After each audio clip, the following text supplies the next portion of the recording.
বাংলাদেশের হকপন্থী কিছু আলেমরা হাসিনাকে ফিরাউন ও নমরুদের সঙ্গে তুলনা করছে, এই বিষয়ে আপনি কিছু বলুন।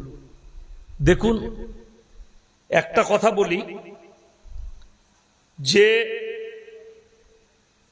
গোটা পৃথিবীর বুকে বর্তমানে যতগুলো শাসক আছে, যে দেশেরই হোক, এত বড় অত্যাচারী শাসক এখন পৃথিবীর বুকে কেউ নাই যেটা হাসিনা ছিল। আয়না ঘরের ভেতরে কত আলেমকে যে মৃত্যুর ঘাট উতারে দিয়েছে আপনি ভাবতে পাবেন না। একজন মুফতি সাহেব বেরিয়ে এসে বলছে, আমি যখন দেখলাম পচা খাবারগুলো, সংসদের পচা খাবারগুলো আমাদেরকে দেওয়া হয়, খেতে পাচ্ছি না, নিয়ত করলাম আমি রোজা রাখবো। রোজা রাখতে লাগলাম, বলছে সেহরিতে যে খাবারটা দিত সেটাও পচা খাবার। ভাতগুলোকে দুবার তিনবার ধুয়ে ধুয়ে নুন দিয়ে খেয়ে রোজা রাখতাম। নামাজ